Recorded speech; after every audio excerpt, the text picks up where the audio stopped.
Olá, pessoal. Voltando então a falar da nossa aula a respeito de formação dos tecidos, bioquímica dos tecidos.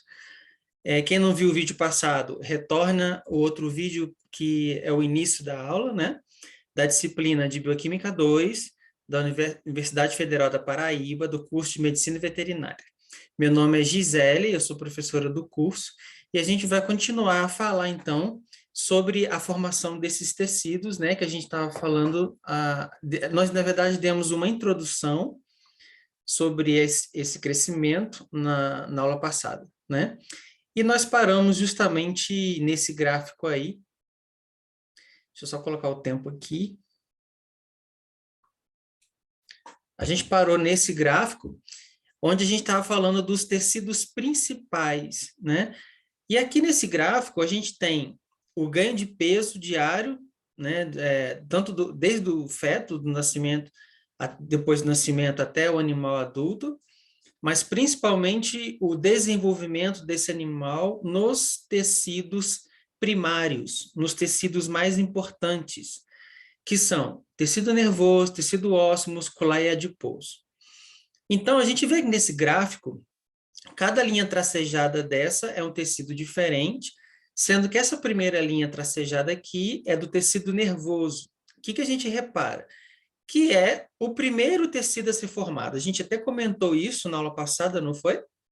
Que o tecido nervoso é o primeiro tecido a ser formado, e nesse gráfico a gente vê que, de acordo com né, o animal vai passando os dias, ele vai ganhando peso de acordo com que ele vai crescendo. E esse peso, ele é proporcional e cronologicamente determinado nessa ordem.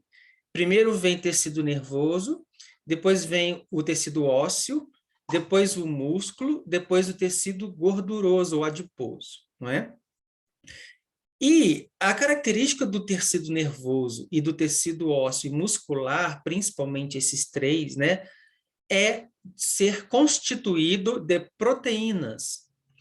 Então, se a gente for pegar um animal e for medir, né, tirando a parte líquida, porque grande parte do corpo do animal é líquido, é água, né? Se a gente tirar essa parte água e for dosar somente a parte de peso seco, nós teríamos de 70% a 80% do peso corporal do animal de proteínas, né? Então, a proteína é um constituinte do corpo do animal e nosso também extremamente importante.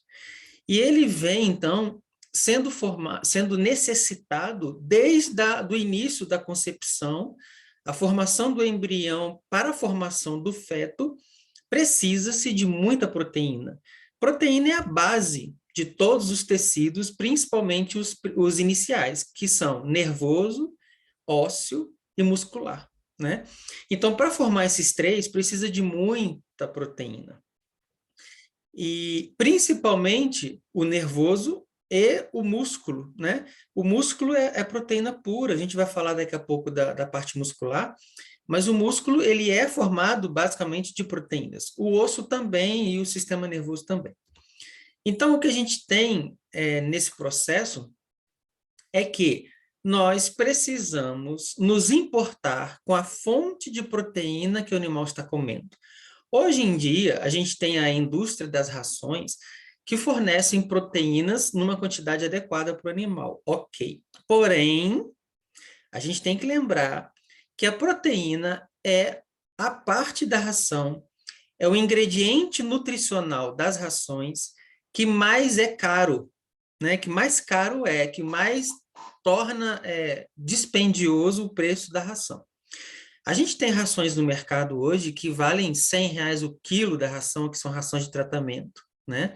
Isso é muito caro, completamente inacessível à maioria das pessoas da população que a gente tem hoje em dia. Então, a gente sempre tem que tomar muito cuidado. Aí você fala assim, ué, Gisele, mas por que tem rações, né, que são 50, R$ 100 o quilo, e tem outras rações que é R$ 10 o quilo? Porque a fonte de proteína, né, está em jogo nessa situação. Nós temos duas fontes de proteína. Uma proteína de alta digestibilidade, uma proteína que é absorvida pelo animal, geralmente uma proteína de fonte animal, né, para alimentar um corpo animal, geralmente, mas isso não é regra, né? Haja vista aí as pessoas como eu, que são vegetarianas, e comem proteína de origem vegetal e a saúde fica muito bem, né?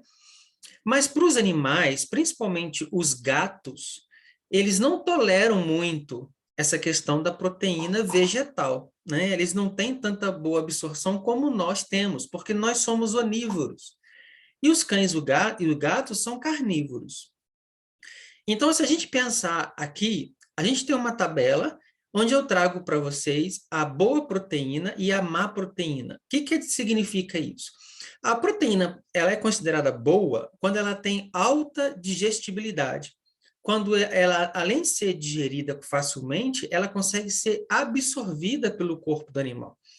Então, quem são essas proteínas, né?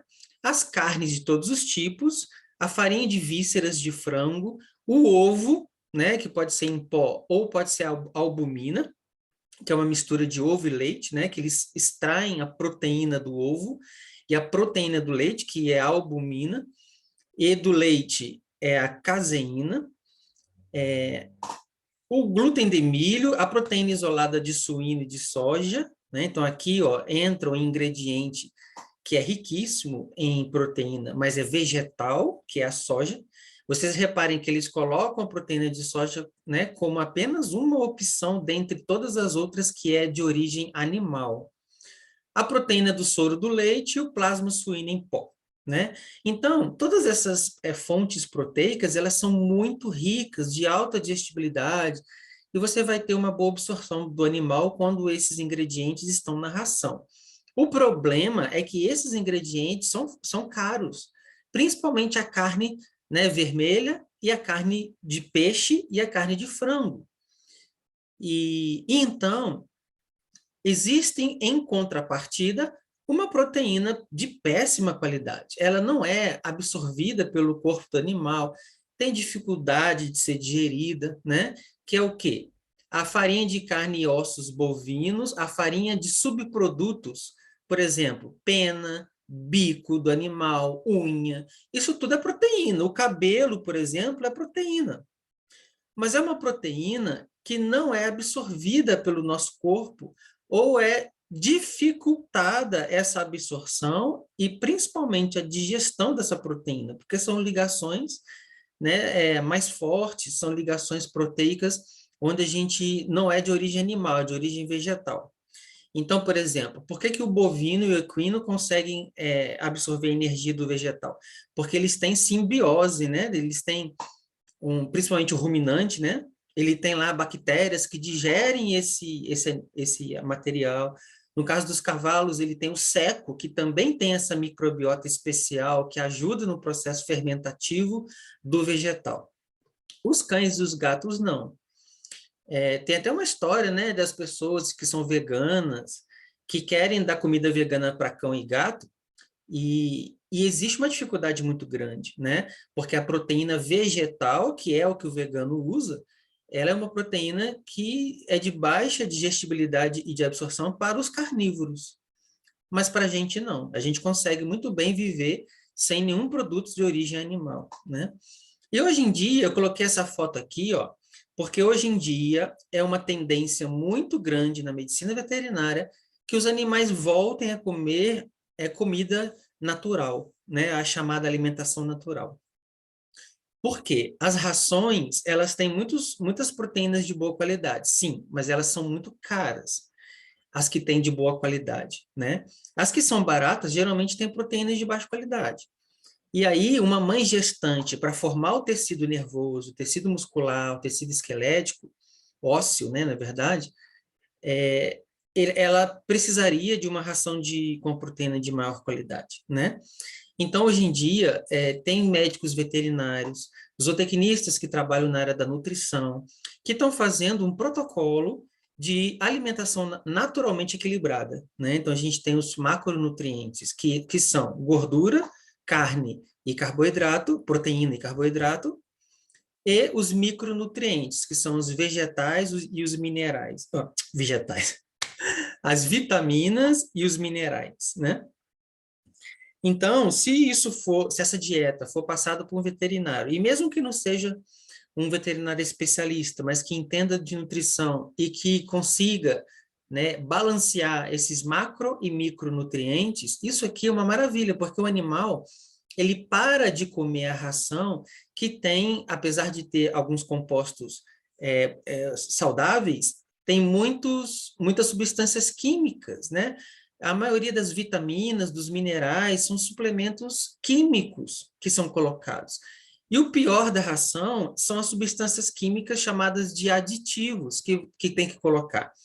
Por exemplo, substâncias químicas para poder aumentar o prazo de validade, substâncias químicas para evitar, né, que cresça fungo e bactérias, substâncias químicas para dar cor ao grão, como esses grãos que vocês estão vendo aí, tudo colorido, substâncias químicas para acidificar, acidular, para emulsificar, enfim, palatabilizantes, né, para dar gosto na ração.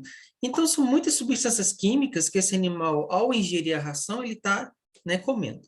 Então, se você fizer uma nutrição, né, com uma proteína de boa qualidade, de alimentos naturais, isso também vai ser muito melhor para o seu animal, né, em termos, porque ele não vai estar ingerindo todos os dias esses compostos químicos que na ração é muito rico, né?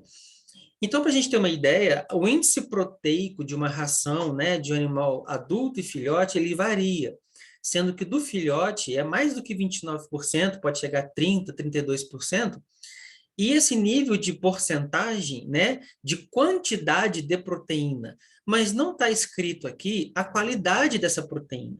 Então, o que a gente tem que tomar muito cuidado é que toda fêmea gestante, ela precisa de uma ração com proteína alta.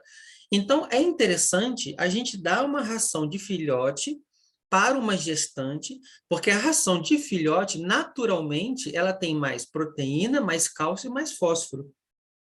Então, para a gestante que está formando novos animais, novos fetos, novas criaturas, essa ração de filhote é muito interessante. E o filhote, né, quando começa a comer ração e sai, desmama, ele tem que comer uma ração com alto índice proteico. E então, aqui, qual é o problema das rações que são mais baratas? Que o índice de proteína se mantém alto, ok, mas a qualidade da proteína às vezes não é boa, né? Então você tem bico de ave, unha de ave, pena de ave. Então a gente tem uma proteína que é a queratina, que ela não é absorvida, mas as rações elas fazem isso para baratear, né? Para ser acessível a alguma parte da população que é carente, mas o índice proteico é muito baixo. Por isso que, às vezes, o animal ele engorda muito, né? Porque você tem que aumentar a ingestão da ração para manter o nível da qualidade da proteína, mesmo ela estando em níveis muito altos. Então, se você pegar uma ração como a Premier, por exemplo, que é uma ração que tem as prêmio, super prêmio, né? Isso tudo é a qualidade da proteína que eles estão manipulando junto com os ingredientes, né? A fórmula dela nutricional, que é essa tabelinha que eu estou passando para vocês, né? Com os ingredientes aqui, vitaminas e minerais, proteína, umidade extratetéria, etc. Então, essa questão da proteína aqui que eu disse no slide anterior, né? Ela é muito importante, tá bom? Porque é uma grande parte do peso seco do animal, né, de estrutura fundamental para a formação dos tecidos que tem que ser ingerida da alimentação para ser aproveitada, não é? Então, nós temos aqui o período gestacional, né, com relação ao peso do feto, dividido em 3 momentos. O primeiro trimestre, o segundo trimestre e o terceiro trimestre. Em termos de peso corporal, daquela ordem que eu passei no slide anterior de produção de tecido, primeiro vem o nervoso, depois vem o ósseo, depois vem o muscular, que são os 3 tecidos que mais necessitam de proteína. A gente tem, então, a formação e a aquisição, né, de ganho de peso do feto muito maior no terceiro trimestre da gestação. Entretanto, No primeiro trimestre da gestação, né, no primeiro terço da gestação, e aí independe qual o período, tá? A gente está dividindo em três, independente do período de dias, né? Se for 270, ok. Se for 60, ok. Depende da espécie. Mas se a gente dividir em três e pegar o primeiro trimestre, a gente vai ter uma importância muito grande de nutrientes, sim. Porém, no terceiro trimestre, que é o final da gestação, essa parte nutricional, ela tem que ter uma atenção especial em termos de quantidade. A gente diria que o primeiro trimestre é em termos de qualidade. Você tem que ter uma proteína de boa qualidade para o embrião se desenvolver, formar, né, implantar, formar toda aquela fase inicial, mas em termos de quantidade de proteína, principalmente, para formar músculo, para formar sistema nervoso, né? A gente vê uma necessidade maior no terceiro trimestre, onde eu tenho 75% do peso corporal sendo formado, né? Então, principalmente as multíparas, né, que são aquelas fêmeas que têm vários filhotes, ou até mesmo gemelar, como acontece nos caprinos e ovinos, e nos ruminantes de maneira geral, né? A gente tem, então, uma necessidade nutricional muito alta no terceiro trimestre em termos de quantidade, né? Precisa de muita proteína. E por isso, a gente pode dar a ração de filhote, que é rica em proteína, para uma fêmea gestante, porque ela vai ter, além da proteína, mais cálcio e fósforo, como eu já havia falado, né? Bom, existe uma curva, então, chamada de curva sigmoide. Essa curva é o crescimento corporal do animal desde a época em que ele está na barriga da mãe. Isso aí, você pode fazer essa curva acompanhando o crescimento desse animal e anotando o seu peso e as suas medidas, né? Então, mesmo antes do nascimento, né, aqui no gráfico, ó, o nascimento é aqui. Então, mesmo antes do nascimento, no período de feto, você pode fazer esse acompanhamento desse animal através de ultrassom, né? Então, você vai lá, mede quanto que está o crescimento, quanto que ele ganhou, e depois que nasceu, você continua fazendo, e ela forma, então, um S, né? Esse S aqui indica para a gente a curva. E ela é dividida em três fases depois que esse animal nasce. A primeira fase, onde a taxa de crescimento dos órgãos e esqueleto é alta, principalmente a parte muscular. E o crescimento do tecido adiposo é quase zero. Então, a gente vê alguns filhotes, né, ou algumas crianças com obesidade. Isso aí, pessoal, tem algum distúrbio metabólico, né? A gente viu na aula passada a questão do metabolismo. Tem pessoas que têm um metabolismo mais lento, tem pessoas que têm um metabolismo mais rápido. Algumas raças de animais, né? A gente comentou na aula passada, algumas raças de animais têm tendência a engordar e outras não. Porém, quando você vê uma criança, né, obesa, alguma coisa está acontecendo com essa criança, né? Algum distúrbio metabólico está acontecendo. Por quê? Porque não é natural que uma criança fique obesa. Ela deve ter algum distúrbio ou está comendo demais, né? Porém, a criança e o filhote, no nosso caso, né? Eles são muito agitados, eles correm para um lado para o outro, eles são animais que gastam muita energia, porque têm muita energia para gastar, estão em fase de crescimento, então a gente percebe que essa idade não é comum ter grande quantidade de deposição de gordura. Então, a gente vê um potrinho, por exemplo, ele é magrelinho. A gente vê um bezerro também é magrelinho. E nessa idade é natural que isso aconteça, tá? Bom, na fase 2, que é a fase de crescimento também, mais acentuado, é um período que é pré-puberdade ou entrando na puberdade, a gente vai ter uma redução da taxa de crescimento dos órgãos. O que era na infância, né, ou quando filhote, o crescimento dos órgãos e do esqueleto muito alto, nessa fase já cresceu o esqueleto, já cresceram os órgãos. Então, a gente tem uma redução significativa desse crescimento, né, dos órgãos e do esqueleto, em detrimento do crescimento muscular. Então, o animal, ele cresce o músculo dele muito maior, porque agora, principalmente quando a gente está falando de animais de produção, onde a taxa do crescimento muscular ela é muito alta, associado com a taxa de crescimento da maturidade sexual, né? Então, os órgãos genitais começam a se maturar e chega, então, à fase da puberdade, onde esse animal vai ter o desenvolvimento completo do seu sistema reprodutor e, junto com isso, do seu tecido muscular. Então, é uma fase que necessita também de muita proteína, né?